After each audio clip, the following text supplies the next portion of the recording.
note, we bring in Super Bowl champ Ryan Clark. And Ryan, I've been wanting to ask you this. What would you have done?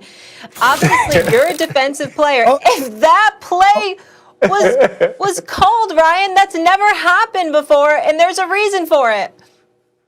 Yeah, it's never happened in that situation, but Gregg has done similar things. And I think when your coach makes a call, you play it. Kind of like Marcus May said. I mean, if you're Lamar Jackson, you got to realize you're not as fast as the other Lamar Jackson, so you might want to back up a little bit and make them throw the ball in front of you, or at least give yourself a chance to run with Ruggs. But this is who Gregg is. And Marcus May said it, like Gregg was going to go down with his identity. He was going to go down with his personality. And when you look at the play right before, they were actually in zone, and Nelson Aguilar ran through it and got behind the safety in the corner. So I guess Gregg was like, you know what, I'm going to go out being me.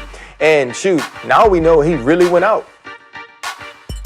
Well, I think the first order of business is, excuse me, I can get to Gregg Williams in a second. It's something wrong with my eyes. That damn shirt you are wearing, Ryan Clark, Lord have mercy. This is what I had to check my eyes and make sure I was okay. It just blinded. That shirt making more news than Gregg Williams. I'm just saying. But anyway, here's the deal.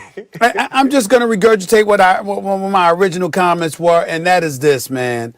I don't see this man. He's 62 years of age. A lot of people sometimes your retirement age is 65. Obviously, for certain situations, it's even longer. Shoot, if you're the Supreme Court, it's forever. But the bottom line is this. When you look at Gregg Williams, I can't see him getting another job, not as a coordinator, not after this. When you consider the things that have been said, you got players calling you out. You've got yourself associated with some things in the past. You've got an ego. The bottom line is that, usually we just say an ego and we just brush it aside. But it appears as if the new guard has a real problem with the Gregg Williams types of the world. And you haven't heard anything positive about him lately, and that's probably because he's associated with Adam Gase and the Jets. The only disappointment with Gregg Williams being fired today is the fact that Adam Gase didn't go with him. As you know, Ryan, I never thought he deserved to be the coach. I was never high on him, and yes, that's a pun intended, because when I use the word high, I certainly don't mean just high as in height. I'm talking about high, like his opening press conference with the New York Jets. He was high, y'all. He looked high, okay, and he's coached like he's been high. Sam Darnold hasn't developed. The offense hasn't developed. The defense hasn't developed. The team hasn't developed. They're probably the worst franchise in all of football. And if they don't get rid of Adam Gase, I'm not sure the Trevor Lawrences of the world are going to want to come out of college to play if the Jets have the #1 overall pick. Because who would want to play for him in the New York Jets? They better change things up quick. They better not stop at Gregg Williams.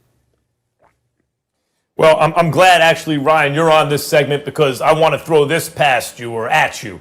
First of all, Bountygate, to me, I don't get it. I never got it.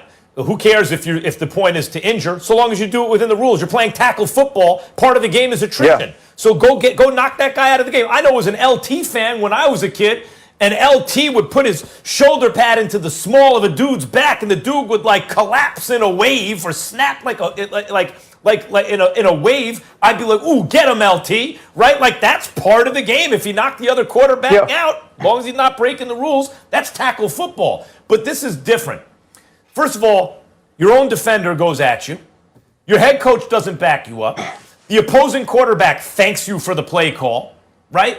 And it's like, even if you say, well, he just did his thing until the very end, why are you putting the thing you do ahead of putting the team in the best position to win? What, you see what I mean? It's when Rex was talking this morning about ego, I see that. I see why that would rub people the wrong way. And if you're going to be that way, then what you do better work. You can't be 3rd and 10, game on the line. They can complete a pass. Game is still over and you win. You can give up a completion. You just can't give up a touchdown. It, along with the Falcons play with the onside kick, the two dumbest plays of the year, got coaches really fired when you think about it. Yeah, you know what? I don't necessarily know if it's the dumbest play of the year, and I'm in no way defending it. I'm not saying that this should have been the call. especially because, well, hell, it didn't work. But when you look at what Gregg has been, and you can go back, I think 2 years ago when he was in Cleveland, they finished a game very similar to this against the Denver Broncos and Vance Joseph at the time. Like, this is just who he is. And it is ego, and it is part of that ego making you feel like your way is right. And that's what Gregg Williams was doing, especially when you looked earlier on in the game. They were trying to play coverage, and Marcus May has to make a great saving play out of phase on Nelson Aguilar when he's deep. The play before, you get beat in zone. And so it's like, okay, let's go get him. Let's get it out of here. And if the linebacker dog rushes like he's supposed to do in cover zero blitz, he hits Derek Carr in the face. I'm not saying it's a great call. I'm not defending it. What I'm saying is I'm not surprised Gregg did it. I'm also not surprised that they finally fired somebody in New York. I think the hypocrisy is crazy, but hey, somebody had to go. The coach called him out. Adam Gase didn't back him. The player said something about it, so he got let go. But I don't necessarily just think it's that awful of a call when it's compared to the rest of the stuff that's going on in New York. All right. Speaking of New York, can we talk about something positive? My New York Football Giants. I'm not going to laugh at somebody being fired or anything like that, but it's clear that he deserved it. That was one of the worst calls we've ever seen. We understand that. But when you hear the things that have been said about him and you consider his resume, I sincerely hope that, he has a nice pension plan and whatever, because I think this is his last job in the National Football League. He's been in there for 22 years. He was associated with Bountygate, which forced him to ultimately get suspended. Obviously, he didn't have the greatest relationship in Cleveland with Freddie Kitchens and Todd Haley before they were, I'm sorry, not Todd Haley, Todd Haley and Freddie Kitchens, but ultimately, he took over on an interim basis for Hugh Jackson once Hugh Jackson was let go. And then obviously there were some relationship issues there. He arrives in the New York Jets. He's running the defense. And you got players, numerous players, that were clearly frustrated, including specifically Marcus May out of Florida, 4 years in the National Football League, literally goes into the post-game conference and say, we have to execute, but you got to help us. You got to put us in the right position, and calling a cover zero blitz and giving no help on the outside to Lamar Jackson when he's covering Henry Ruggs, and you get no safety help over the top whatsoever.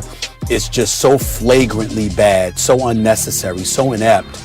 That to get fired in the immediate aftermath of that, being 62 years of age, being in the league for 22 years, I think this is probably his last job in the NFL, certainly as a coordinator, because I think it's the combination of the chances he takes, how it's not even questions about his intellect, it's his ego that gets in the way, which gives the impression that he's difficult to deal with. I think all of those things being taken into consideration, I'd be hard-pressed to imagine that somebody else is going to hire him as their defensive coordinator when you've got the second worst defense in the National Football League right now, and you've just been fired with 4 games left in the season, because this is the lasting memory, the indelible mark that you've punctuated your career with. I don't see him getting another job after this. First, I need to say about Gregg Williams, because Bountygate's always the first thing people talk about. I always thought that was nonsense. If you play a full contact sport, and Stephen A., you follow the fight game, part of the strategy is break them down in the body, through attrition, and then you go upstairs. I mean, like in football, as long as you're not being told to do anything illegal, if you're like, hey, I'll give you a little bonus, like a fun thing you do with a team or a motivational thing. If you knock that guy out within the rules, if you injure him, that's part of football, is creating injury, in fact. That can be part of your strategy when you wear another team down, a bruising running back, a defense, whatever it is. So I always thought the NFL, that's really, which way is the wind blowing? Let's protect our bottom line and show we mean business with this guy, when he didn't actually, as far as I could tell, break the rules. Nevertheless, that's what happened. So I'm going to put Bountygate aside. I thought he did a good job with the Cleveland Browns as an interim coach. So did you. In fact, Stephen A., if I'm not mistaken, you suggested maybe they should hire Gregg Williams. I know, maybe I did. I mean, people were buzzing I did say that, yes. I did. This is what I'll say. If you make a play call, and afterwards defenders on your own team are calling you out, your head coach is not backing you up when you're basically you're in charge of the defense. You have a team. They're going to pick first regardless, right? A winless team have played hard and they're in a position to win, and you put your own, well, this is the way I do things. ahead of putting them in the best position to win, that's the straw that breaks the camel's back. Stephen A., when you think about play calls, it's funny. We argued earlier in the show, what was the dumbest play of the year? You argued Falcons. I argued Gregg Williams. But what was the upshot in both cases? Dan Quinn essentially was fired. Maybe not exactly directly as a result of that, but maybe. And now Gregg Williams is fired. This was so bad, you have to get rid of the guy. Hey, listen, like I said, I don't ignore Bountygate because even though we could absolve the players, you know, the bottom line is the NFL rather found him guilty. They weren't trying to pay players for performance. They were trying to pay players to actually injure other players, you know, getting carted off the field and things of that nature. But again, I'm not going to revisit that. That's just the NFL's position. We understand that. But in the end, 22 years in the NFL, and this is how it ends. I'm hard pressed to see him getting another job at least as a coordinator. I'm hard pressed for that. Yeah. We'll leave it on the note. We'll have much more with this. Ryan Clark is going to join us. We'll certainly get his reaction to this news as well. And a few other things I want to get into here, guys. The G-Men